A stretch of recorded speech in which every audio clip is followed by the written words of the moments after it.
How was your day? Maybe it kept going past the moment you wanted to stop. More to do, more to say. And somewhere underneath it all, something you never quite got to. There's a book about a man who can never quite begin. He keeps meaning to start his story, and keeps getting pulled somewhere else. It's called Tristram Shandy. You don't need to have read it. Tonight is enough. Laurence Sterne wrote it in 1759. It has no real beginning, no real ending, and barely gets to Tristram's birth. Tonight, we read it together. And it doesn't matter if you drift off. That's the whole point.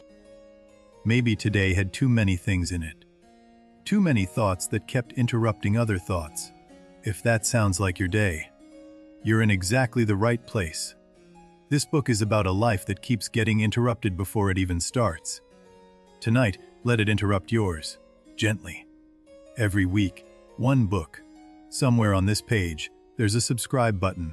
That's all. Tristram Shandy is the narrator and the subject. He is writing his own life. And he is already very, very behind. He began writing a year ago. 2 years have passed in his life.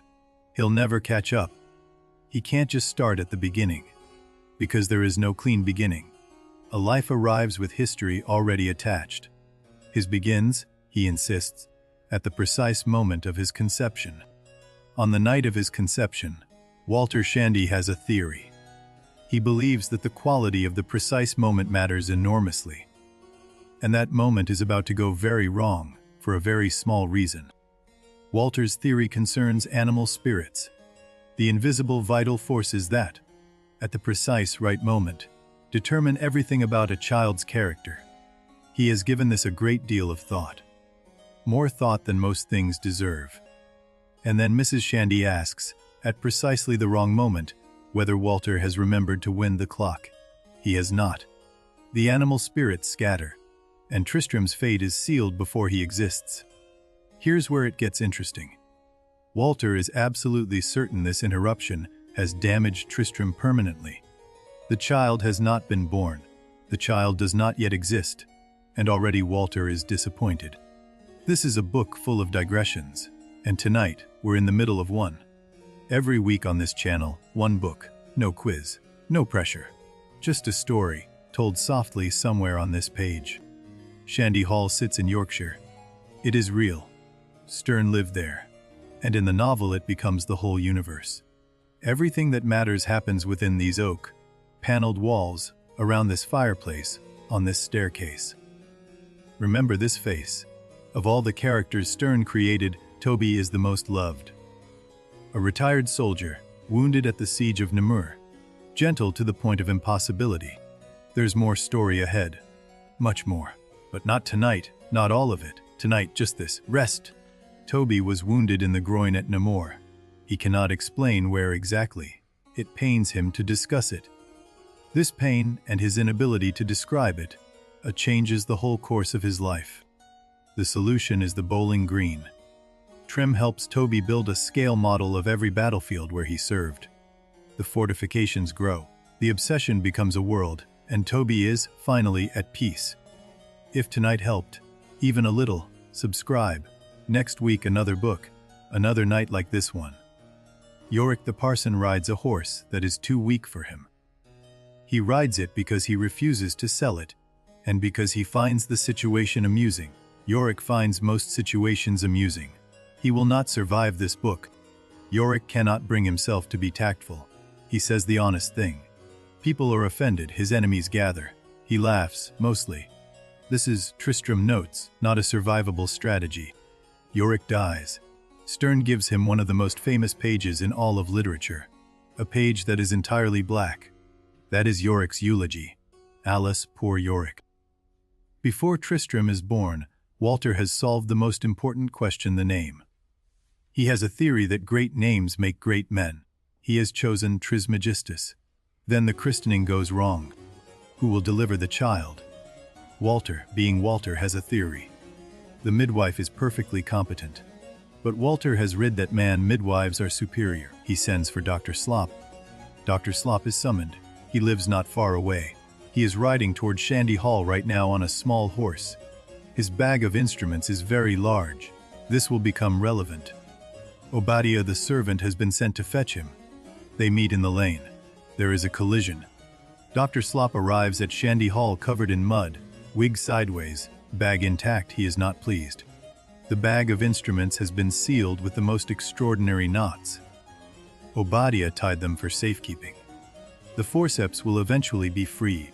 The forceps will then damage Tristram's nose beyond repair. Walter already knows this will happen. He has a theory about noses. He has, in fact, assembled the complete history of noses in literature. The nose, he believes, is destiny. Tristram was always going to be unlucky. Tristram is born. The nose is flattened. Walter, receiving news of both events in sequence, experiences each disaster as confirmation of the last. He sits very still on the floor for a long time. The christening. The messenger is sent with instructions. The name is Trismegistus. The messenger mishears. The curate writes down Tristram, the worst name Walter could imagine. Walter, upon learning this, lies down again. And so Tristram Shandy is born, nose ruined, named wrong, conceived at a bad moment, and already the subject of a parental manuscript that will never be finished. The story has barely started. That is entirely the point. Uncle Toby cannot think about anything for very long without it becoming a siege. A conversation about the weather. Somehow, Namur. A discussion of dinner. The logistics remind him of Landon. He is not doing this on purpose. Next door to Shandy Hall lives the widow Wadman. She has warm auburn hair, a particularly arresting eye, and plans. She has been a widow long enough. She has identified Uncle Toby as a solution. Corporal Trim has served Toby since the war. He is wary, straight-backed, and possessed of the most expressive arms in fiction. When Trim speaks, his whole body is in the argument. Trim has a brother, Tom, who went to Lisbon, married a widow who owned a sausage shop, and disappeared into happiness. Trim tells this story with pride. It becomes a digression. The digression becomes its own story. Walter has a plan for Tristram's education. It is called the Tristrapedia. It is a complete philosophical system for raising a child, written from first principles, leaving nothing to chance or instinct. The problem is pace. Walter writes slowly. Tristram grows quickly. By the time Walter finishes the chapter on infancy, Tristram is no longer an infant. The child is always ahead of the education designed for him. Mrs. Shandy is the most underestimated character in the book. She never argues. She barely speaks. But watch what she watches. She understands everything in this house. She simply finds conversation an inefficient use of her time. Walter and Mrs. Shandy have been married for many years. They speak different languages, not French and English, but theory and fact. They love each other. They understand each other perfectly. They understand nothing the other says. Toby has no understanding of women. This is not a failing. It is more like a protected status. He approaches the whole subject with goodwill and total incomprehension. The combination makes him, somehow, irresistible. The bowling green in summer. Toby and Trim have rebuilt Namur Land in Winnendale. Every siege Toby survived is here in miniature. Earthworks, gates. Tiny cannon placed with the accuracy of a man who was there. In the kitchen, Trim is reading a sermon aloud. The sermon is Walter's. Dr. Slop is present. The sermon happens to contain a passage about the Inquisition. Dr. Slop, a Catholic, takes strong exception. Trim continues reading. It is not the sermon that matters. It is Trim's performance of it. His arm gestures, his pauses, the way his body argues the text. Sterne is showing us that gesture is its own kind of language. Trim drops his hat. That is all. He drops it and the room falls silent. Are we not here now? He says, and gone in a moment. The hat falls. Nobody speaks. Sterne needs no more than that. Dr. Slop is a man of considerable professional vanity. He is small, round, and easily offended. His dignity is his most exercised muscle.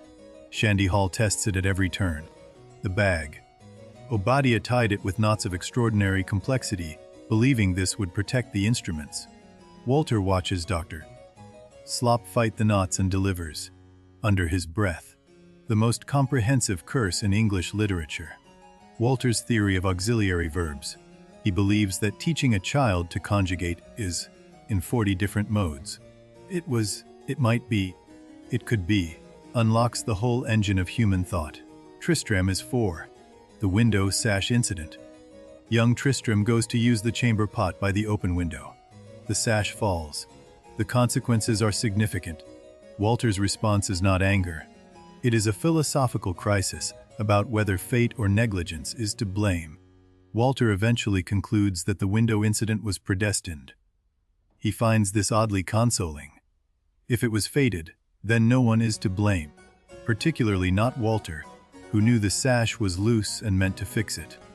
Walter and Toby debate what Tristram should wear, not the clothing itself, the meaning. Walter has a theory that breaches affect moral development. Toby wonders if the boy might simply be cold. There is a page in this book that is marbled. Not described as marbled, actually marbled, swirled with color, different in every printed copy. Sterne hands it to you and says there. That's as close as I can get to showing you the inside of a mind. Tristram's early education was, by any measure, chaotic. He learned what got past Walter's system, which was mostly everything. He absorbed the house rather than the curriculum. He turned out, arguably, better for it. Walter and Toby are brothers. They are entirely unlike each other. Walter lives in his head. Toby lives in his heart. They have spent their whole lives at the same table. Neither would change a thing. Walter has to explain the window sash incident to Toby. Toby cannot understand it. Walter explains again. Toby listens with all his goodwill.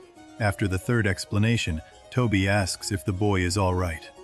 Walter gives up and writes it down. This is the thing about Walter and Toby. Walter cannot stop explaining, and Toby cannot stop listening. Neither one minds the other's limitation. This is, Tristram suggests, the definition of family. Yorick is gone from the story, but not from the house. His presence lingers in the way certain people linger in a phrase someone repeats, in a manner of looking at things that the living have inherited from him. Toby's courage on the battlefield was real and documented. His courage in civilian life is of a different order. He cannot argue. He cannot accuse. He cannot raise his voice at another living thing. This includes flies. The widow Wadman's campaign intensifies. She has engaged Tristram's nursemaid as an intelligence source. She needs information about Toby's wound. Specifically, about whether the wound has left him capable of marriage in the fullest sense. Toby has no idea. This is not obtuseness, it is innocence. The campaign being waged on his heart is invisible to him, because he has never once suspected anyone of anything. Trim suspects something. He has been a soldier too long not to recognize a maneuver. He watches. He says little. He is not against the widow, but he is very much for Toby. Tristram stops to defend his method. His digressions, he argues, are not departures from the story.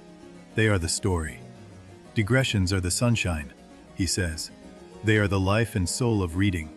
He draws his narrative lines. A straight line, that would be a conventional novel.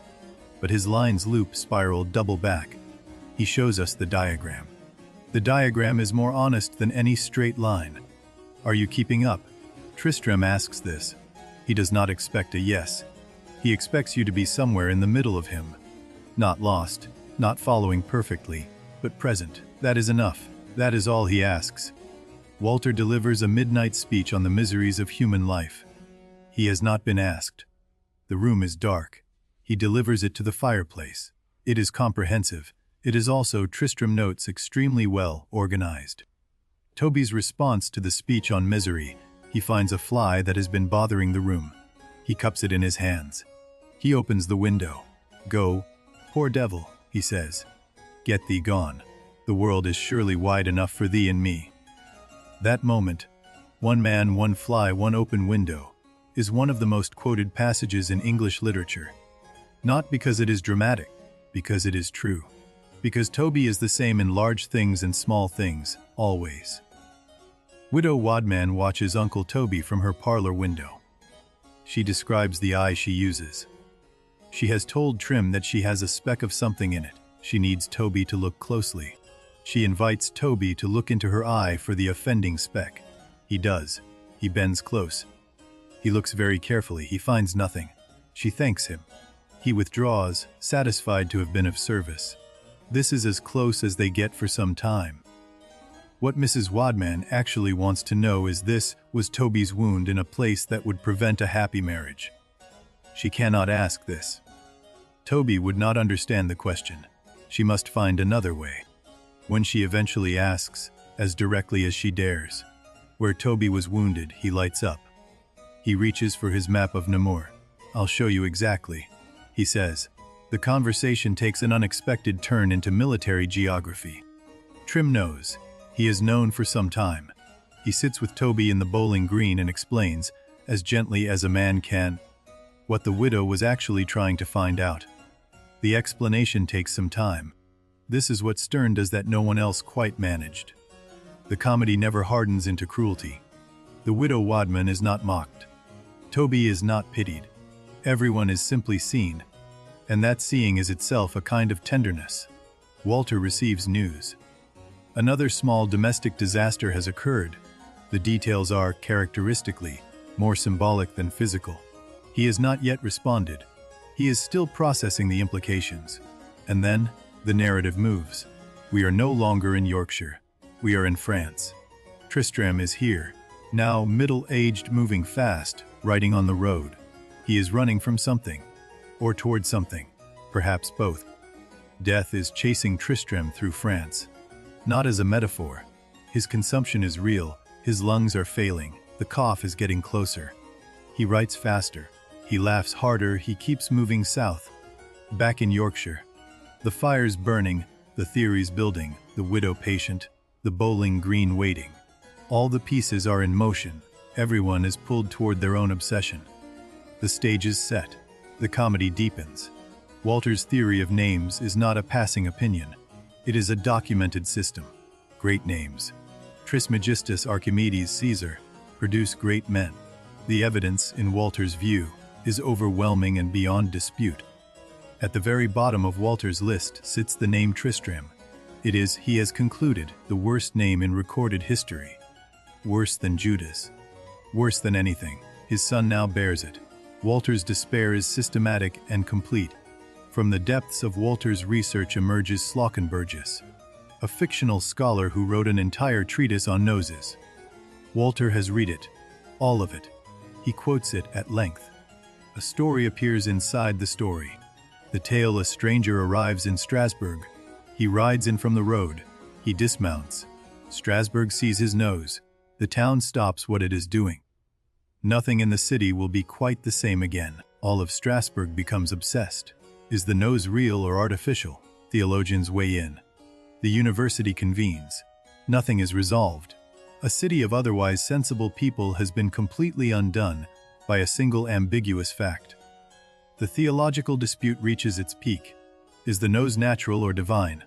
A provocation or a gift? The chapter on this debate is longer than most novels. Sterne is not in any hurry, he never is. The stranger departs. The nose leaves with him. Strasbourg slowly returns to normal, the theological dispute unresolved, the university still arguing. Walter closes the book. He takes notes. He has learned what he needed. Walter's conclusion: Tristram's ruined nose was not accident but destiny. The forceps were fate's instrument. Dr. Slop merely its agent. This removes all blame from everyone, particularly from Walter, who knew the sash was loose. Comfort found. A letter arrives. Bobby, Tristram's older brother, away at school, has died. This is the first we have heard of Bobby. He has been there in the background all along. Now he is gone. The house is different. Walter's grief arrives as a classical oration. He quotes Cicero. He invokes the Stoics. He builds a philosophical structure around the loss and stands inside it. He does not weep. Building is the only way he knows. Trim hears the news. There is no oration. He goes quiet, then says, "Are we not here now and gone in a moment?" He said this once before. It means more now. The kitchen holds the weight of it. Mrs. Shandy hears. Her response is not recorded. Sterne gives her the empty space. She passes through the scene and carries her grief somewhere private. Somewhere the house cannot follow. Somewhere we are not allowed to go. Toby tries to console Walter. His consolation involves the siege of Namur, a parallel he finds entirely apt. Walter does not find it helpful. He does not leave. They sit. That turns out to be enough. With Bobby gone, Tristram is the heir. Walter's urgency about the Tristrapadia triples. There is more at stake now. The education of this particular child, already running ahead of the manuscript, becomes everything. The pace problem remains. Walter finishes the chapter on language. Tristram already speaks. He completes locomotion. Tristram runs. The manuscript follows the child like a shadow, always 1 year behind. Walter turns his attention to the grand tour. When should Tristram go? Which countries, which sequence, which tutors? He consults maps and histories. This planning will outlast the appropriate window for the actual journey. Trim delivers his oration on death. He stands. He raises his arm. He drops his hat. The room requires nothing further. Some truths arrive through gesture and stay there, beyond the reach of any argument. Sterne keeps returning to this. The body speaking when words fail. Trim's arm, Trim's hat, Toby's hands releasing the fly. What cannot be said is shown. What cannot be shown is left as silence. Both are honest. Toby's grief for Bobby is real and clean. He doesn't philosophize it. He sits with it in the bowling green for an afternoon. Then he gets up and tends the fortifications. That is how Toby grieves, simply and completely. The widow Wadman's campaign enters a new phase. The shared garden wall has become a frontier. A basket of fruit crosses it. A note about the weather. Toby responds to each with uncomplicated gratitude. He has no idea. Something stirs in Toby. He is not sure what. He notices he looks toward the widow's house sometimes. He notices her light in the evenings. He mentions none of this. But Trim notices that Toby notices, and Trim begins to worry. Trim has experience with widows. His experience was not entirely positive. He shares this with Toby, delicately, over the course of several evenings. Toby listens. He is not sure what he is being warned about. Toby's virtue is an obstacle to his own protection. He cannot suspect a person of anything. He cannot imagine that a kind gesture contains another kind of question. His goodness is, in this situation, a form of vulnerability. Walter overhears something about the widow. His immediate response is a theory. The theory concerns the natural history of widows, their appetites, their strategies. He begins writing it down. Toby is not consulted. Walter's new dissertation grows rapidly. It covers names, noses, education, grand tours, and now widows.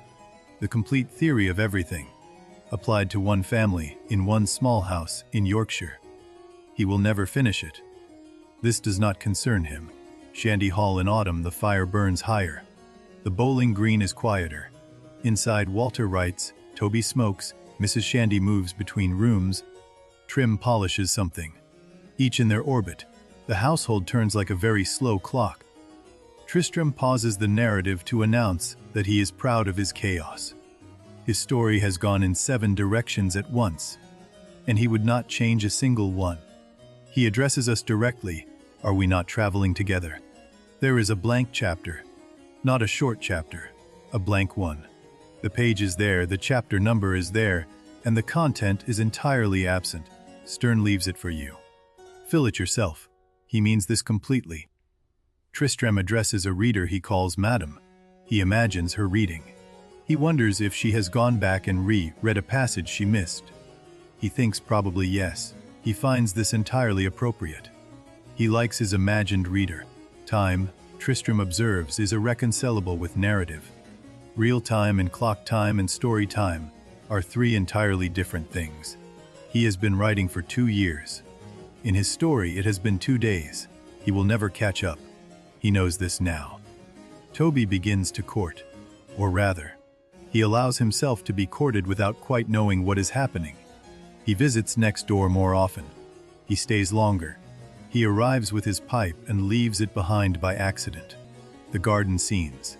Toby and the widow walk the paths of her cottage garden. They discuss, mostly, flowers. Trim watches from the bowling green side of the wall. He has his doubts. He says nothing yet. The conversation about the wound comes. She asks carefully about where Toby was injured.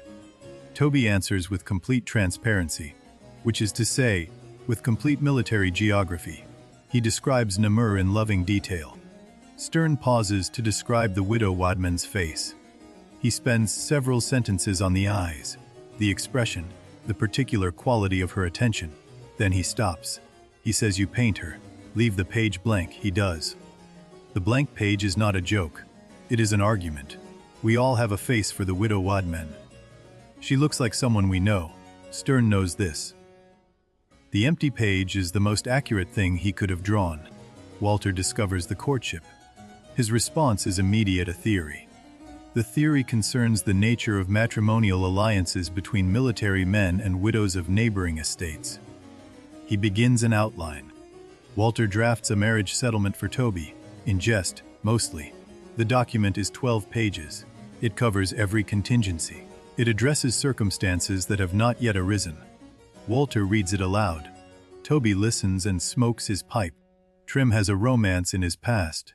His nurse in Flanders, a Beguine, tended him after his own wound. The tenderness of that memory, the kindness in it, is one of the most beautiful things in the book. The Beguine story is Sterne at his most tender. A woman's hands on a wound. Kindness without explanation. The body receiving care it had given up expecting. Trim tells it simply. The simplicity is the whole point. Toby does not follow all of the Beguine story. Something in it reaches him anyway. Not the details but the tone, the warmth beneath it. He sits quietly for some time after. He does not ask Trim to explain. Can innocence survive in this world? Sterne keeps asking this through Toby. Not bitterly, not hopefully, just with genuine curiosity. Toby is the test case. The world keeps trying him. He keeps passing without knowing he is being tested. Tristram in France. A village, an evening. A girl named Nanette, they dance. It is brief and uncomplicated and entirely alive. Tristram writes it in one paragraph. It is the most present he has been in the whole book. The urgency in his writing grows. He is not just telling a story now, he is racing one. Every page he writes, his lungs give a little more away. He keeps writing. The pace of the prose becomes the pulse of the man. Writing as survival, writing as race, writing as the thing that proves you're still here. Tristram understands this about himself, and in understanding it, tells us something true about why anyone writes anything at all. Back to Yorkshire. The autumn has settled in. The widow Wadman's campaign is at a turning point. Toby is more present in her garden than he has ever been. Trim has stopped trying to warn him. Walter's new disaster, the kitchen roof leaks. He refuses to simply fix it. He convenes a philosophical inquiry into the nature of maintenance and whether precautionary repair constitutes an admission of entropy. The ceiling drips. The household gathers for a meal. It is rare, all of them at the same table. Walter is mid-theory. Toby is thinking about the bowling green. Shandy is watching everyone. Trim serves. For a few minutes the house is one thing. Toby's pipe, the smoke rises, curls, dissipates. He is entirely at peace. He asks for nothing. He holds no grievance. He is in this moment the freest person in the house, perhaps in the book, perhaps in English literature. The question about Toby's wound reaches its crisis. The widow Wadman cannot live in uncertainty any longer. She has been circling this question for months. She needs to know. The next visit, she will ask directly. She asks as directly as she can. Where was the wound exactly? Toby looks at her. He smiles the smile of a man given permission to talk about the thing he loves most. He reaches for the map of Namur. Toby reaches for the map of Namur. He unrolls it across the widow's table with the care of a man handling something precious. His finger finds the spot. "Dear," he says, "that is exactly where I was hit." Mrs. Wadman looks at the map. She looks at where Toby's finger points. She understands what this means. He has answered a military question she did not ask. Her expression changes. Not anger, something quieter and more complicated. Trim explains it to Toby afterwards. Back in the bowling green, in the late afternoon, Trim explains what the widow was actually trying to find out. The explanation takes considerable time. Toby listens. Toby's bewilderment is total and genuine. Not because he is simple. Because the idea that someone might need to ask such a question before trusting a person is entirely foreign to him. He cannot imagine it. That is precisely Toby. Walter's interpretation of the whole affair is immediate and comprehensive. He delivers it to the parlor fire in a speech of considerable length. It touches on the nature of women, the institution of marriage, and the error of military men in civilian life. Will Toby marry? The household debates this without him present. Walter has theories. Mrs. Shandy has observations. Trim, when consulted, says only that he will go wherever his captain goes. This is, as always, the clearest answer. Mrs. Shandy's quiet observation: she has watched the widow watch Toby, and she already knows how this will end. She has known for some time. She mentions this to no one. She sets down her needlework and goes to bed. Trim's mind turns to his own lost loves, Jenny and Ghent. He does not speak of her often. When he does, his voice changes, not sad exactly, but aware that something is gone that cannot be recovered. Military men in love. Sterne has a theory, not Walter's kind, but a gentler hypothesis. Men who have been through war, he suggests, know the value of tenderness. They have seen enough of its opposite. Toby resolves something. Not consciously. He would not frame it as a resolution. But his visits to the widow become more purposeful. He brings small things. He stays for tea. He is in his own way, beginning. Walter's health is not what it was. He does not mention it.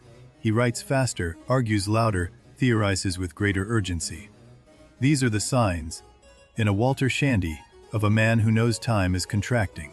Tristram's body is honest where Tristram's mind is not. The cough, it is worse. He writes about it with the lightness of a man who has decided that acknowledging it seriously would give it power he'd rather deny. The narration accelerates, chapters shorten. Tristram skips events, leaps forward, notes that he has left something out and keeps going anyway. The shape of the book begins to mirror the urgency of the man writing it. The dedication chapter appears in the wrong place. Tristram forgot to put it at the front. He inserts it here, in the middle, and offers to dedicate the book to whoever will pay most. He is only partly joking. Tristram pauses to ask if the reader is still there. He genuinely wants to know. I know there are people who read the last page first, he says. I don't blame you. I only ask that you stay a little longer. Toby's character in full. He is not simple. He is focused. He has found the two things that sustain him: the memory of military honor and the practice of daily kindness. Everything else is surplus to requirements. Who in this book is truly happy? Not Walter. He is perpetually one disaster away from his own theory. Not Tristram, he is racing. Not Mrs. Shandy, she endures. Toby arguably is happy, completely and without trying. The fly. We return to it now with everything we know about Toby. Go, poor devil. The world is wide enough for thee and me. This is not a small moment. It is the thesis. It is what Sterne came to say. Trim tends the fortifications. He has done this for years. The care he takes, replacing a small gate, correcting the angle of an earthwork, is indistinguishable from the care he gives Toby himself. This is his life's work, too. The siege of Dunkirk reenacted. Toby and Trim spend an entire afternoon in the past. Flags, artillery positions, the breach in the wall. Trim remembers every detail. Toby directs with absolute authority. They are, in this hour, exactly who they were. The widow Wadman retreats slightly. After the map of Namur, she needed time. She has taken it. She is not defeated. She is reconsidering. Toby does not notice the retreat. He assumes she has been busy. Walter storms in from the study with a new theory that cannot wait. The theory concerns the transmission of character through paternal example. He needs an audience immediately. Toby's pipe is the only thing moving. Toby listens to the new theory with his characteristic patience. Whether he follows it is another matter. He nods at the right moments. He asks one question, a good one, which Walter doesn't answer because it leads to a better theory. The whiskers chapter. A word loses its innocent meaning and gains another. A court lady says whiskers. The room reacts. Sterne traces the words corruption through society with mock seriousness and genuine amusement. Tristram apologizes for the digressions. This apology is itself a digression. He notes the irony. He finds it instructive. The truest respect you can pay to the reader's understanding, he says, is to halve this sentence and let him finish it himself. A missing chapter. Tristram acknowledges that chapter 14 seems to have disappeared. He cannot account for it. He suggests the reader move on. The chapter may turn up, it may not. Either way, the story continues. The time calculation. Tristram has been writing for 2 years. In his story, 2 days have passed. At this rate, the more he lives, the more he will have to write. He will always be behind. This is, he concludes, the human condition.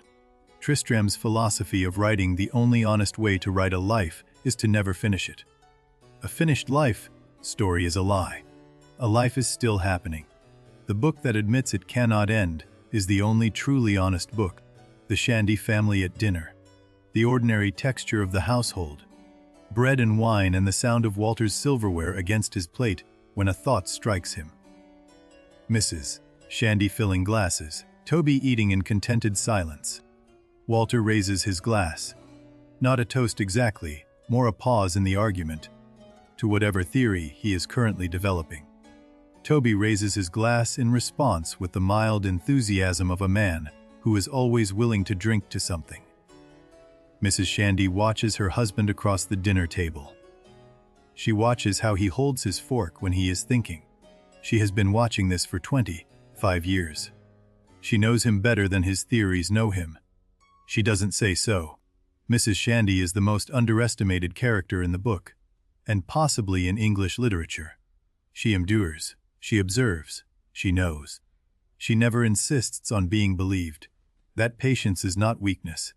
It is the quietest kind of strength. The staircase door. Its hinge has never been oiled. Walter has meant to oil it for years. Every time it squeaks, Walter notes his intention to oil it. The intention is always the last thing that happens.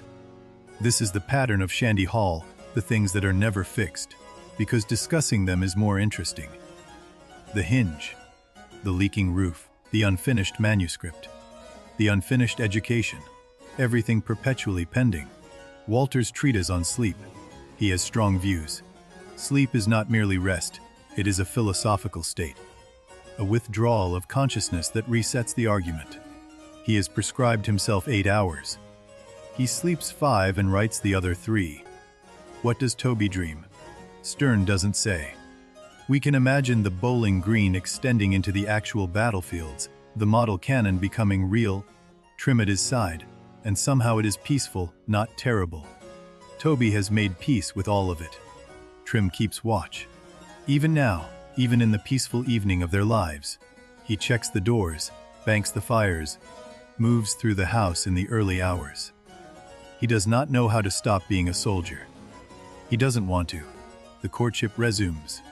The widow Wadman makes a final attempt, not the wound question this time. Something more direct. Something that asks, without asking, whether Toby sees her as more than a neighbor. Toby feels something. He doesn't have a name for it. It is not like the camaraderie of soldiers, not like the love of a brother. It is something smaller and more startling. A warmth that is specifically for this one person. Trim's delight is uncontainable. He has never seen Toby like this. He watches from the bowling green side of the wall with the grin of a soldier who has just seen his captain do something unexpected and entirely human. Walter learns of the resumed courtship. His theory is immediately updated. He has 17 new observations. He dictates them to himself while walking. He does not think to ask Toby how he feels. Walter's legal and financial examination of the potential match. The widow's estate. The question of settlements, the matter of precedent. He consults books. He draws up notes. He has not been asked. He He proceeds regardless. Mrs. Shandy asks the practical question, where will they live? Walter deflects with a theory about the philosophical implications of residential choice. Mrs. Shandy waits for him to finish, then asks again. He deflects again. The question of children. If Toby marries, if there are children. Walter cannot theorize this away. It sits in the middle of his planning like the one variable he cannot control. He circles it. He does not touch it. News arrives from Europe. The war is over. The Treaty of Utrecht has been signed. The campaigns Toby spent his Bowling Green recreating are done. Toby receives this news quietly, then tells Trim. They look at the fortifications together. They dismantle the fortifications. Toby and Trim together take apart what they spent years building. They do it carefully, respectfully. They do not speak much. The Bowling Green slowly returns to being just a lawn. The Bowling Green lies empty. The grass shows where the fortifications were. Toby walks it in the evenings. It is different now, not lesser, but changed. The space that held the war now holds something else. He is not sure yet what. The widow Wadman sees the Bowling Green standing empty. She understands what this means. She comes to the garden wall. She finds Toby there. The timing is exact. He has never been more open to something new. The closest Toby comes to declaring something. He stands at the wall. He looks at her. He begins a sentence. The sentence is not a theory. It is not a military analogy. It is the first purely personal thing he has attempted to say. Walter interrupts. He has come looking for Toby to discuss the settlement. He calls from the house. The sentence stops. The moment passes. Toby turns. The interruption is, as always, perfectly timed and entirely innocent. Tristram from France. A single image sent back. He is in Lyons. The river is wide. He is eating something good. Death is still behind him somewhere. He is not looking back. He sends his regards. The question of the ending. What kind of ending does a book like this deserve? Tristram has thought about it. He has decided. He will not resolve things. Resolution would be dishonest. He will leave things as they are, which is to say mid-sentence. Sterne's refusal to resolve. He states it as a joke. I shall never make one end of it while I live. He means it completely. The joke and the philosophy are the same thing. He has found the form that fits his mind. All threads pull. Walter at his desk. Toby at the wall. The widow at her window. Trim in the kitchen. Mrs. Shandy somewhere between them all. The machine of the novel running at full speed, pointing nowhere in particular. The great machinery of the novel running at once. All the characters, all the digressions, all the theories and wounds and fortifications and love stories, spinning together. The book is exactly what it intended to be. Nothing is resolved. Everything is present. Toby declares himself. It takes some time to arrive at the sentence. There are false starts, a detour through military history, and a long pause. But it comes. The simplest, most awkward, most genuine sentence of love in English fiction. Mrs. Wadman's response is practical, warm, and accepting. She has waited a considerable time. She is not going to make it difficult now. She takes his hand, or something very like it, and the matter is settled. Trim's joy is ungovernable. He has held himself back for months. Now he does not hold back. He goes to the kitchen. He stands. He delivers an oration of triumph that no one has asked for, and everyone in the kitchen receives gratefully. Walter's joy arrives via a theory. He has, it turns out, always believed marriage was philosophically beneficial to military men. He has notes. He reads them to Mrs. Shandy. She listens. She already knew about the notes. Mrs. Shandy's reaction to the news she already knew. She says this to the empty room after Walter has left to share the theory with Toby. She says it once, quietly to herself. Then she picks up her needlework. The wound question returns. Even now, after the declaration, after the warmth, it returns. Mrs. Wadman needs to know. Not because she doubts Toby. Because she is a practical woman, and the question has never been answered. Toby's answer is different this time, because now he knows what she was asking. Trim told him. He has had time to think about it. His answer is not the map of Namur. His answer is to forgive the question, simply, completely, without drama. The misunderstanding dissolves, not because it was explained away, but because one person refused to hold it. Love makes the question disappear. Not because it was the wrong question, but because it no longer has the same weight. The wedding must be planned. Toby is completely unable to plan a wedding. He knows siege logistics, supply lines, the timing of artillery. None of this applies. He turns to Trim, who steps in without being asked. The bowling green is converted. Trim sets about the preparations with the same care he gave the fortifications. Tables appear. The garden wall acquires a gate. The empty space becomes the site of something new. Walter's wedding speech is prepared. It runs to 10,000 words. It covers the history of matrimony, the philosophy of union, and the particular case of military men. Toby listens to the rehearsal with his pipe. He has been listening to Walter for 50 years. He can listen a little longer. Tristram checks in from France. He has outrun death for another year, he tells us. He says this lightly, and we let him, because the lightness is the whole argument. He keeps writing. He is still here. The narrative returns to Yorkshire. Tristram comes home, in the text at least. The house appears again through his words. The parlor, the study, the staircase with its unrepaired hinge. He is back where he started. Not quite the same. The hinge still squeaks. Of course it does. Some things in Shandy Hall are permanent. The hinge, the unfinished manuscripts. The theory that is always almost done. The house holds its habits the way it holds its inhabitants. Entirely. Walter's final great theory. He has been building toward it for years. It concerns the relationship between language and consciousness. How the words we have determine the thoughts we can think. He is about to begin dictating it. The interruption arrives. It is not dramatic. A door opens. Someone calls Walter's name. A practical matter requires him. He sets down the pen. He will return to the theory in an hour. He does not return to it that day. This is the central joke and the central truth of Tristram Shandy. The theory that is always about to be complete. The story that is always about to begin. The life that keeps getting interrupted before it can be fully lived. This is everyone's life. Toby and Trim in the empty bowling green at night. They don't speak much. They walk the outline of where the fortifications were. The grass has grown back. The siege is truly over, they both know this. What the fortifications meant, translated now with distance. They were not just a hobby. They were Toby's way of surviving peace, of finding, in a world that no longer needed what he knew, a place where his knowledge still meant something. The question Tristram has been circling, who is he?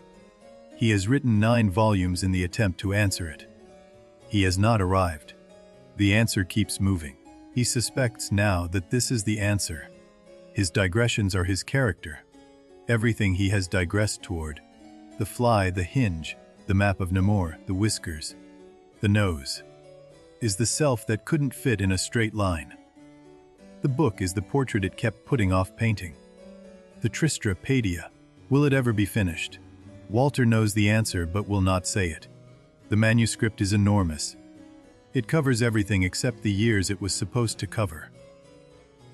Tristram grew up while it was being written. That was always going to happen. Walter admits it. Late at night to Toby alone, he says the Padia will not be finished. He says it quietly, without the oration. It is the most direct thing Walter Shandy has said in 9 volumes. Toby's comfort. He does not argue. He does not offer a philosophical consolation. He puts his hand on Walter's arm. That is all. It is coming from Toby. The most eloquent thing he could possibly do. The brotherly love of Walter and Toby. Beneath the comedy, beneath the frustration, beneath 40 years of mutual incomprehension. This. 2 men who chose each other's company every day of their lives, and would choose it again. Mrs. Shandy watching her husband from the doorway. She has watched him for 25 years. She has never said, in those years, everything she knew. This has been, she thinks, the right decision. She closes the door softly. The ending approaches. Tristram has been warning us. I am now going on, he says, directly. This is, of course, not what happens. What happens is one more digression. And then a chapter. And then the last thing Yorick says. The cock and bull story announced. Tristram tells us the final chapter will be a cock and bull story. He previews it Walter, Toby, Mrs. Shandy, a bull. He is entirely serious, he is entirely joking. He is, as always, both at once. Yorick walks through the final pages. His ghost, not frightening, just present. In the way certain people are still present in a house long after they are gone. His wit still in the air. His melancholy still in the walls. What does it mean to finish a life? Tristram asks this. He has been asking it for 9 volumes. The answer he arrives at: a life is not finished. It is interrupted. The interruption is not failure. It is just how it goes. Tristram notes, with genuine amusement, that he is no closer to his own birth now than when he started. He has written 9 volumes. He has not yet reached his 2nd year. He finds this, on balance, acceptable. The joke and the beauty beneath the joke. A man who could not tell his own story without wandering away from it. And in the wandering, told something truer. The digressions were the destination all along. The last time we see Toby in the story proper. He is in his chair. His pipe is going. The fire is low. His expression is the one it has always been. Open. Content, asking nothing of the world and giving it everything. The last time we see Walter, mid-sentence. A theory unfinished. A thought not yet completed. He is still talking when the chapter ends. This is exactly right. Walter Shandy mid-sentence is the truest Walter Shandy there is. Mrs. Shandy's last appearance. She closes the parlor door behind her, quietly. We watch her go. She does not look back. This is Mrs. Shandy entirely. The woman who has always known when a room no longer needed her. Trim's last oration. He is alone in the kitchen. No one has asked him to speak. He doesn't need an audience anymore. Perhaps never did. He speaks to the fire, to the flagstones, to the copper pots. They are as good a congregation as any. The widow next door. The light in her window. She is sewing or reading or thinking about Toby. The story continues without us. All the leaves in the novel go on past the last page. That is the point. Tristram's final race. The last miles in France. He has covered more ground than he expected. He has written more than he thought possible. Death is still behind him. He is still ahead. For now, that is everything. The recognition. The book he is writing and the life he is living are the same thing. He is not writing about his life. He is living by writing about it. The pen and the pulse are the same instrument. Yorick has the last word. Almost. He speaks from somewhere beyond his black page. They shall not, he says, and the context is deliberately unclear. What shall not? Everything and nothing. Yorick always had the last word. The final chapter. Walter has made a remark about the family bull. The bull turns out to have been, in some sense, impractical. Shandy makes an observation. Toby has a question. Yorick prepares a response. The punchline arrives. It is the most anticlimactic climax in literary history. A bull, a conversation. A question about usefulness, the answer inconclusive. The ending exactly as Sterne promised. And nothing like what you expected. What Yorick says, OCK and a BULL, his summary of the whole affair, the whole book, arguably, delivered with the melancholy wit of a man who has been watching this family for 9 volumes and has formed a view. The book ends without ending, as it always threatened to, as it was always going to.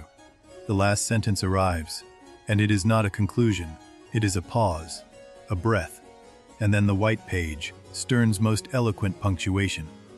The feeling of finishing, not resolution, companionship. You have spent 60 minutes with these people. With Toby's fly and Walter's theories and Trim's arm and Mrs. Shandy's knowing silence. They are not gone. They were never going to be gone. What Sterne left us. A book unlike any other. Made of interruptions, full of blanks, written against the clock. And somehow, in all of that, the warmest thing. The most alive. The legacy of the unfinished. Tristram is still writing, somewhere. Still trying to catch up with himself. Still finding things to digress toward. The book could be continued. In a sense it is. Where the book lives in the reader's mind. Already you are digressing from it. Connecting it to something else. A person you know. A room you've been in. A door that has never been fixed. That is the book working on you. The consolation of incompleteness. We all live there. The project unfinished. The sentence midway. The thing we were going to say interrupted. This is not failure. This, Tristram Shandy insists, is just what it is to be alive. The story closes on Shandy Hall. The fire is low.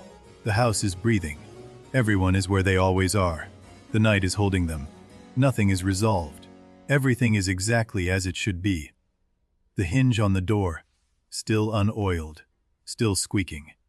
In the dark of the house, if someone were to pass through now, it would make it sound. Some things are permanent. Some things are exactly themselves, always. The bowling green. Grass growing where the fortifications were. The siege of Namur reclaimed by Yorkshire earth. Toby's whole inner life compressed into a lawn. Still there, still his. A candle still burning in Walter's study. Someone is always still thinking. The theory is always still being formed. The manuscript is always still growing. The pen is always still finding the next word. The story complete in its incomplete way.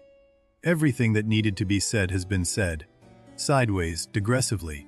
Via noses and hinges and flies and a man who could never oil a door. That is how it was always going to be said. The threshold of reflection. The story fully told in its way. Now we step back, from the house, from the bowling green, from the narrating voice, and ask who was the man who made all of this. Who was Laurence Sterne? Who was Laurence Sterne? He was born in Ireland in 1713, the son of an army officer, a man who moved constantly and died young. Sterne grew up in borrowed rooms, borrowed schools, borrowed lives. He found his way to Yorkshire eventually, took holy orders, became a clergyman, married, settled in Coxwold. For 20 years, almost nothing happened. Then he wrote Tristram Shandy, and everything happened at once. He wrote the first 2 volumes in 1759 and self-published them. He was 46 years old. He had been obscure his entire adult life. Within months, he was the most talked about writer in England. London lionized him. He arrived in the capital in 1760 and found himself famous overnight. Dinners, invitations, portraits painted. He was witty and warm and relished all of it. He had waited 46 years. He did not waste the moment. Not everyone was delighted. Was the book obscene, blasphemous, too strange to be called literature at all? The critics argued. Some were offended. The offended ones, Sterne noted, were the best advertisement he had. Sterne's response to his critics was mostly laughter. He had a gift for being undisturbed by disapproval. He had also been obscure for 20 years, which gives a man perspective on the value of being talked about at all. Shandy Hall is real. It still stands in Coxwold, North Yorkshire. A modest house of modest rooms, preserved now, open to visitors. The bowling green is there. The squeaking door may or may not be there. Sterne in person was much like his narrator. Witty, warm, prone to digression, hard to dislike. He flirted outrageously with almost everyone and was mostly forgiven. He meant most of it less than it seemed and more than he admitted. He named himself Yorick deliberately. Hamlet's jester. The skull in the graveyard. The man whose wit outlived him. Sterne was telling us from the start, I know what I am, and I know how this ends, and I am going to keep talking anyway. Sterne had tuberculosis. He had it throughout the writing of Tristram Shandy. Tristram's Race with Death Through France, Volume VI, was written as Sterne himself went to France trying to outrun his own lungs. The comedy is not a mask for the fear. It is a response to it. A sentimental journey followed. Sterne's second great work. Slimmer, softer, the same voice in a quieter room. He published it in 1768. He died the same year. He had timed it almost perfectly. Sterne died in March 1768 in a London lodging house. His landlady was present, and a few strangers. None of his friends were there. He had written, In Yorick's death, his own, and the black page had been waiting for years. The grave robbers came. His body was taken from its London grave and identified on a Cambridge anatomy table. It was reburied. These things happened to Sterne, who had written so much about the body, and it seems almost too on the nose to be real. He was eventually reburied in Coxwold, near Shandy Hall, in 1969. 200 years after his death, the village still tends the grave. The house still stands. He would have found the whole story very funny. England in 1759. The 7 Years' War was underway. The empire was expanding.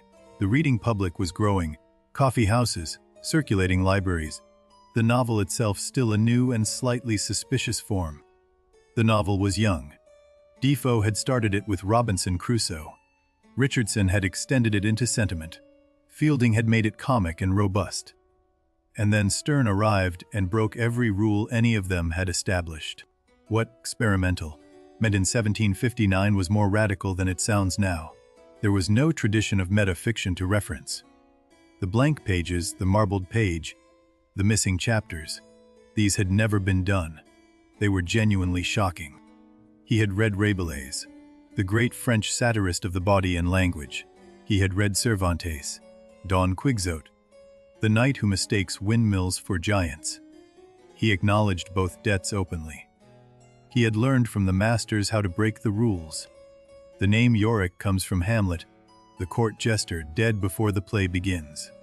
Sterne chose it knowing, the fool who told truth, the man whose bones Hamlet holds, the wit that outlives the body, the reader as character. Sterne invented this, or invented it for English literature. The reader is addressed, challenged, flattered, accused of skipping. The reader is not a passive recipient. They are in the book.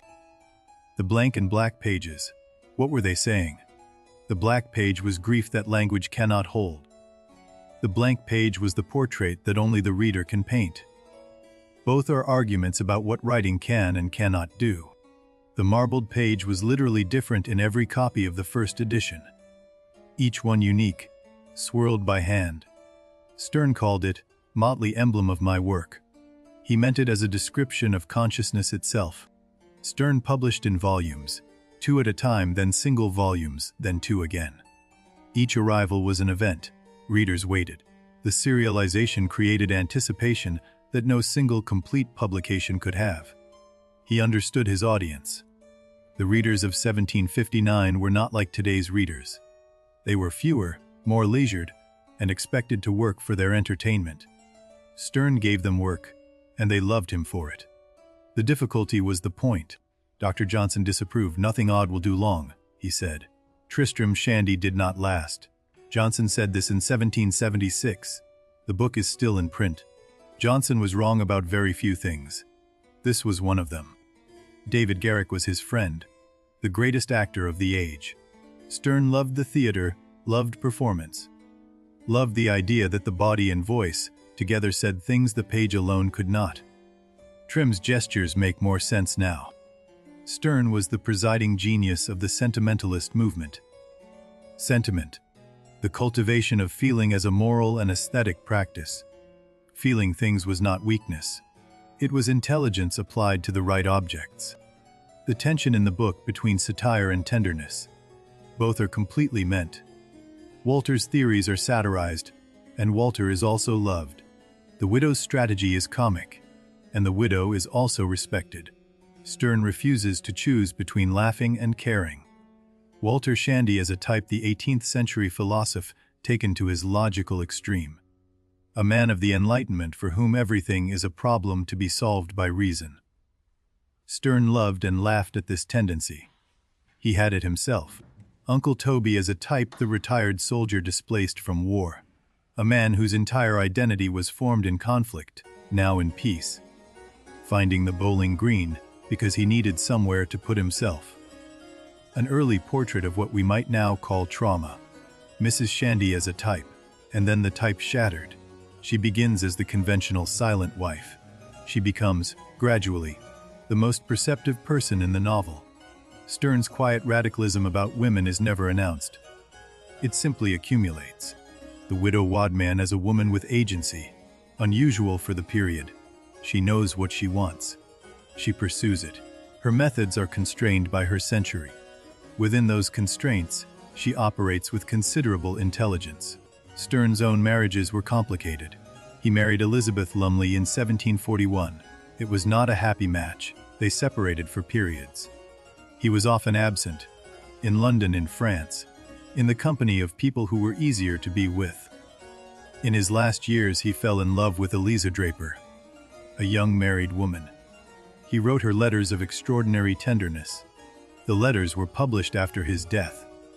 They showed a different Sterne, less witty, more exposed. The emotional autobiography beneath the comedy. Sterne's real vulnerability was there all along, in Yorick's melancholy, in Tristram's race, in the tenderness with which Trim tells the Beguine story. The jokes were also confessions.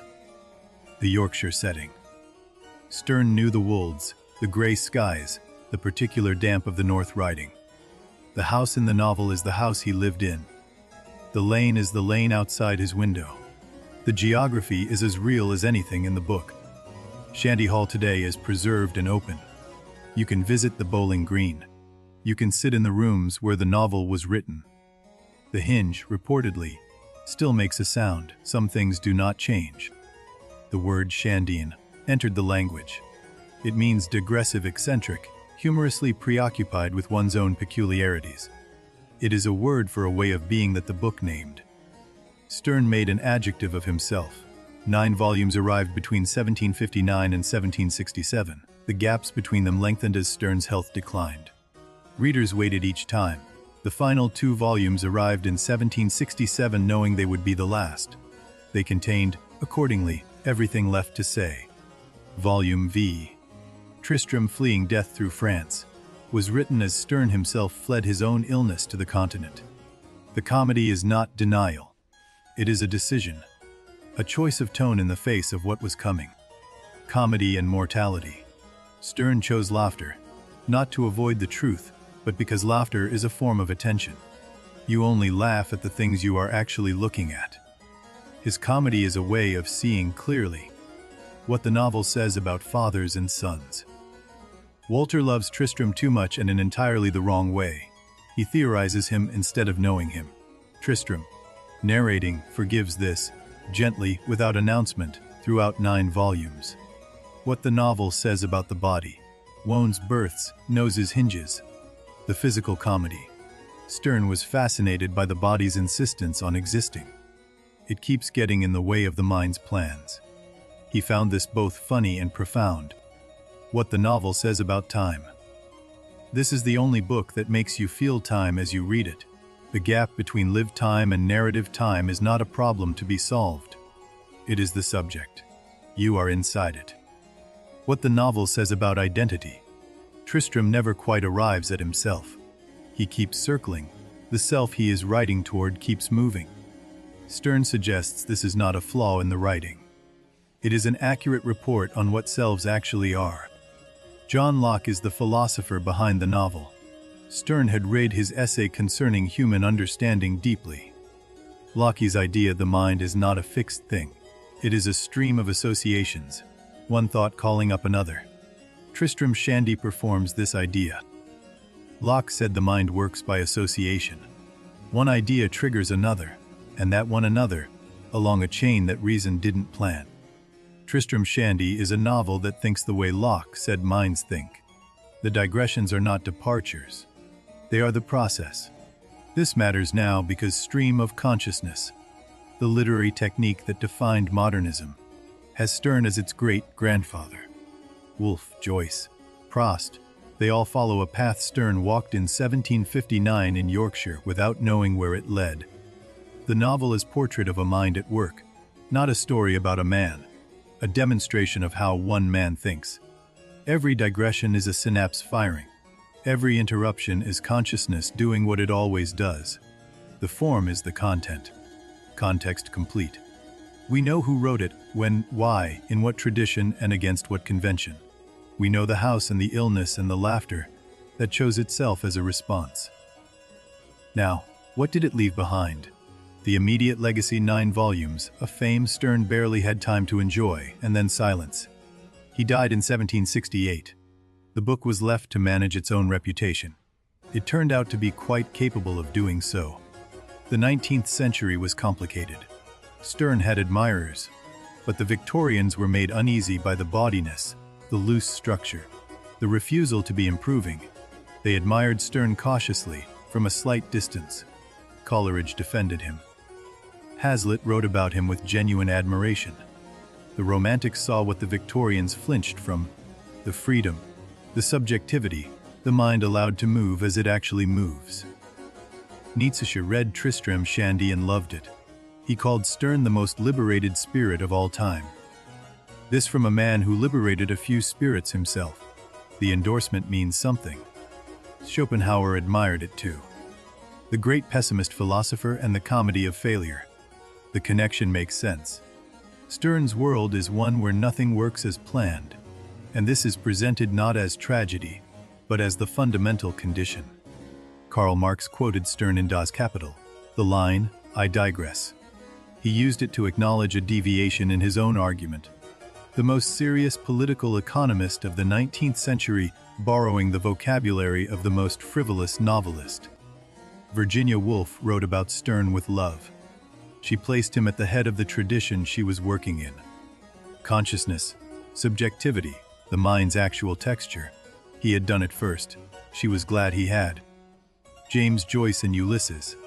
The stream of consciousness, the single day, the digressing narrators, the comedy and the mortality and the body's insistence. Joyce read Sterne. The line from Coxwold to Dublin is direct. Marcel Proust and the long sentence. The memory that leads to another memory. The time that cannot be recovered. The digression as the only honest form. Proust's 7 volumes owe something to Sterne's 9. The comedy of incompleteness taken to its extreme. I can't go on, I'll go on. The unfinishable task. The man who keeps writing because stopping is worse. Beckett acknowledged the debt. Sterne would have liked Beckett very much. Vladimir Nabokov taught Tristram Shandy at Cornell University. He loved it for the games, the wordplay, the author's presence on the page. He called Sterne one of the greatest English writers. His students were changed by the encounter. The term, metafiction, was coined in the 1960s. Fiction that is aware of itself as fiction, that breaks the frame, that addresses the reader directly. Sterne was doing all of this in 1759. He got there 2 centuries early. Postmodern novels came after Tristram Shandy, but Tristram Shandy came before modernism. It skipped the middle. It went from the 18th century directly to the 21st. The book is categorically homeless and entirely at ease about it. The graphic novel and the visual page. Sterne's typographical games, the black page, the marbled page, the diagrams, are now recognizable as graphic art. He was thinking visually as well as verbally 2 centuries before the form existed. The 2005 film, A Cock and Bull Story, Michael Winterbottom's adaptation, a film about trying to adapt the unadaptable. It is self-referential funny, deeply Sternian. It exists as proof that the book's spirit can migrate into other forms. Why Tristram Shandy resists adaptation. The point is the text, the voice, the asides, the physical pages. Strip it to plot, and you have almost nothing. The plot is not the book. The book is the thinking that surrounds the plot. Academic rediscovery in the 20th century gave the book its full due. It is now taught as the first postmodern novel, and also as the first modern novel. It is taught as the last great 18th century text. It refuses all categories equally. Students reading it young find something they didn't expect. Permission. Permission to be digressive, to not know where you're going, to start the story 3 times before finding the door in. They recognize themselves in it. The theme of procrastination. Tristram Shandy is the patron saint of it. The man who cannot begin because there is always something to say first. Every procrastinator who has ever read it has recognized themselves completely. The theme of family. The Shandys are a dysfunctional system that functions through love. They don't understand each other. They don't need to. They keep showing up anyway. That is what families actually are. The theme of obsession. Everyone in the book is obsessed. Walter with theories, Toby with sieges, Trim with oratory, the widow with Toby, Tristram with his own life. The obsessions are not failures. They are how people survive. The theme of kindness. Uncle Toby is the moral center no one can argue with. He never wins a debate. He never makes a brilliant point. He simply is kind. Consistently, completely, without effort. And it turns out that is enough. The word, hobby, horse, Sterne invented its modern usage. Your hobby, horse, is the thing you ride when you can't deal with the world. Your private obsession. Your bowling green, everyone has one. The book named what we all do. The hobby horse as survival. Walter's theories, Toby's fortifications, Trim's oratory, Tristram's writing. These are not escapes from life. They are the forms that make life bearable. Sterne understood this before the word existed. The fly that Toby releases. Still one of the most quoted passages in English literature after 260 years. Not because it is dramatic, because it asks nothing of you except to see it. And when you see it, you see Toby whole. Why it still works.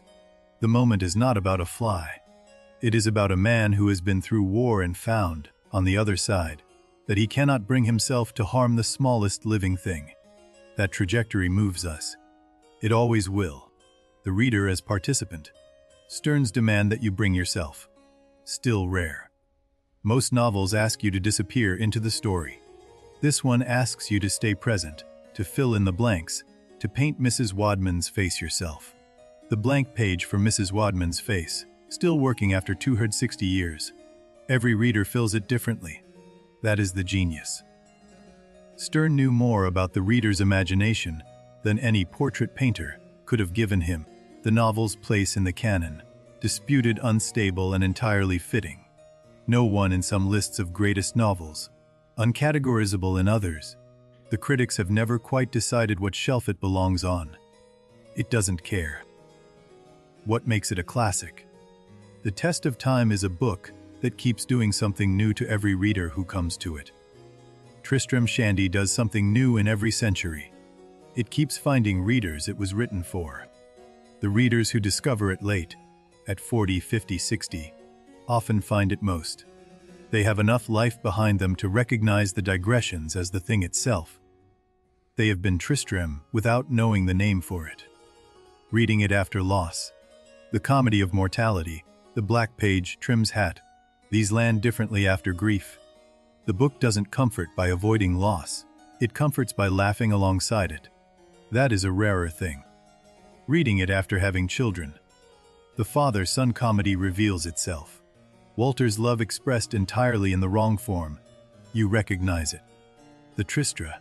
Paedia is every parent who has theorized when they should have just been present. Reading it during illness. Tristram's race has a different quality.